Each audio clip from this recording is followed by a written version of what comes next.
കണ്ണൂർ തയ്യിലിൽ 1.5 വയസ്സുള്ള കുഞ്ഞിനെ മാതാവ് കടലിൽ എറിഞ്ഞുകൊന്ന കേസിൽ ഇന്ന് തളിപ്പറമ്പ് അഡീഷണൽ സെഷൻസ് കോടതി വിധി പറയും.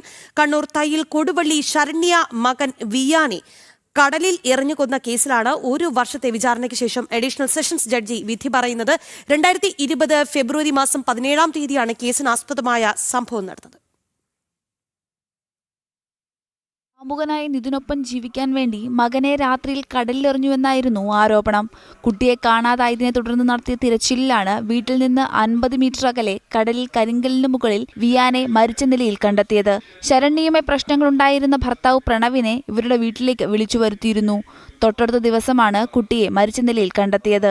പ്രണവിനെ കുടുക്കാൻ ശരണ്യ മനഃപൂർവ്വമാണ് വിളിച്ചു വരുത്തിയതെന്ന് അന്വേഷണത്തിൽ വ്യക്തമായി. മാത്രമല്ല, ശരണ്യയുടെ വസ്ത്രത്തിൽ നിന്ന് കടൽ വെള്ളത്തിന്റെ അംശം കണ്ടെത്തിയത് കേസിൽ നിർണായക തെളിവായി മാറിയിരുന്നു. കേസിൽ വിചാരണ തുടങ്ങാനിരിക്കെ കഴിഞ്ഞ ജനുവരി 20-ന് ശരണ്യ കോഴിക്കോടുള്ള ലോഡ്ജിൽ വെച്ച് ജീവനൊടുക്കാനും ശ്രമിച്ചിരുന്നു.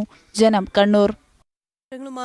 മിഥുൻ പിള്ള കണ്ണൂരിൽ നിന്ന് ചേരുന്നുണ്ട്. മിഥുൻ, ഈ ശരണ്യ മകനെ കൊലപ്പെടുത്തിയ ആ സംഭവം, ആ കേസ് അത്ര പെട്ടെന്ന് നമ്മൾ മലയാളികൾക്ക് മറക്കാൻ സാധിക്കുന്നതല്ല. ഇന്ന് കേസിൽ വിധി വരുമ്പോൾ എങ്ങനെയാണ് വിവരങ്ങൾ? രഹി, നമുക്കറിയാം, പ്രമാദമായൊരു കേസായിരുന്നു. സ്വന്തം മകനെ കൊലപ്പെടുത്തി കാമുകന്റെ കൂടെ പോകാൻ ശ്രമിച്ചൊരു കേസ്, അമ്മ പോകാൻ ശ്രമിച്ച കേസിലാണ് ഇന്ന് തളിപ്പറമ്പ് അഡീഷണൽ സെഷൻസ് കോടതി വിധി പറയുന്നത്. നമുക്കറിയാം, കേരളം ഞെട്ടിത്തെറിച്ചൊരു വാർത്ത തന്നെയായിരുന്നു. 2020 ഏതാണ്ട് ഫെബ്രുവരി 17-നാണ് ഈ സംഭവം നടക്കുന്നത്. അതിൽ തന്നെ നമുക്കറിയാം ഈ കേസ് നടക്കുന്നൊരു പശ്ചാത്തലമുണ്ട്. അതായത് ഒരു ദിവസം നമ്മൾ ആ സമയത്ത് ഇവിടെ തന്നെയുണ്ട്, നമ്മൾ ആ വാർത്ത റിപ്പോർട്ട് ചെയ്തതുകൂടിയാണ്. ഒരു ദിവസം രാവിലെ കുട്ടിയെ കാണാനില്ല എന്നൊരു പരാതിയാണ് പോലീസിൻ്റെ അടുത്തേക്ക് എത്തുന്നത്. തുടർന്ന് പോലീസ് സ്ഥലത്തെത്തുകയും പരിസരത്ത് മുഴുവൻ പരിശോധന നടത്തുകയും ചെയ്തു. അപ്പോൾ ഏറെ നാളായി അകന്നു കഴിഞ്ഞിരുന്ന ഭർത്താവ് പ്രണവ് ഈ ശരണ്യയുടെ വീട്ടിലേക്ക് തലേദിവസം എത്തുകയും ചെയ്തിരുന്നു. അതിനുശേഷമാണ് ഈ കുട്ടിയെ കാണാതാവുന്നൊരു സാഹചര്യം ഉണ്ടായത്.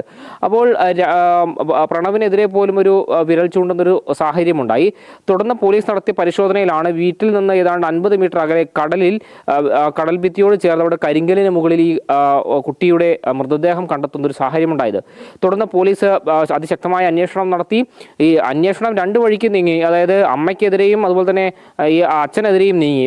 അച്ഛൻ തലേദിവസം എത്തി, പിറ്റേ ദിവസമാണ് കുട്ടിയെ കാണാതാവുന്നത്. അപ്പോൾ സ്വാഭാവികമായും അച്ഛനിലേക്ക് ചൂണ്ടുവിരൽ നീളുന്ന ഒരു സാഹചര്യമുണ്ടായി. പക്ഷേ അന്വേഷണം മുന്നോട്ട് പോകെ അമ്മയെ ചോദ്യം ചെയ്തു. അമ്മയുടെ മൊഴിയിൽ പൊരുത്തക്കേടുകൾ ഉണ്ടായിരുന്നു. തുടർന്ന് അമ്മയുടെ ഡ്രസ്സ്, ഈ വസ്ത്രങ്ങൾ പരിശോധനയ്ക്ക് അയച്ചതിൽ നിന്ന് ഈ ഫോറൻസിക് പരിശോധനയിൽ അമ്മയുടെ ഡ്രസ്സിൽ ഈ ഉപ്പുവെള്ളത്തിൻ്റെ അംശം കണ്ടെത്തി. അതോടുകൂടിയാണ് ഈ കേസ് അമ്മയാണ് പ്രതിയെന്ന് ഉറപ്പുവരുത്തുന്ന ഒരു സാഹചര്യം ഉണ്ടായത്. അതായത് കാമുകനായ നിതിൻ എന്ന് പറയുന്ന വ്യക്തിയുമായി ജീവിക്കാൻ വേണ്ടി സ്വന്തം കുഞ്ഞിനെ കടലിലെറിഞ്ഞ് കൊലപ്പെടുത്തി ആ കുറ്റം ഭർത്താവിന് മുകളിൽ ചുമത്തി രക്ഷപ്പെടാനുള്ള ശ്രമമാണ് ശരണ്യ എന്ന അമ്മ നടത്തിയത്. പോലീസിന്റെ കൃത്യമായ അന്വേഷണം തന്നെയാണ് ഇത് പൊളിച്ചത് എന്ന് തന്നെ എടുത്തു പറയേണ്ടിയിരിക്കുന്നു. ഈ കാമുകനും ഈ ശരണ്യയുമായിട്ടുള്ള ഫോൺ റെക്കോർഡുകളടക്കം പോലീസ് കൃത്യമായി എടുത്ത് സൂക്ഷിച്ച് വെക്കുകയും ചെയ്തിട്ടുണ്ട്.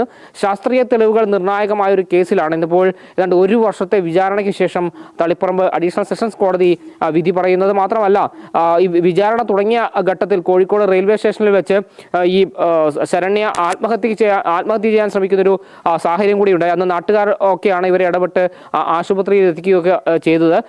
ഏതാണ്ട് നീണ്ട 1 വർഷത്തെ വിചാരണയ്ക്ക് ശേഷമാണ് ഇപ്പോൾ കോടതി വിധി പറയാൻ ഒരുങ്ങുന്നത്. രാഖി.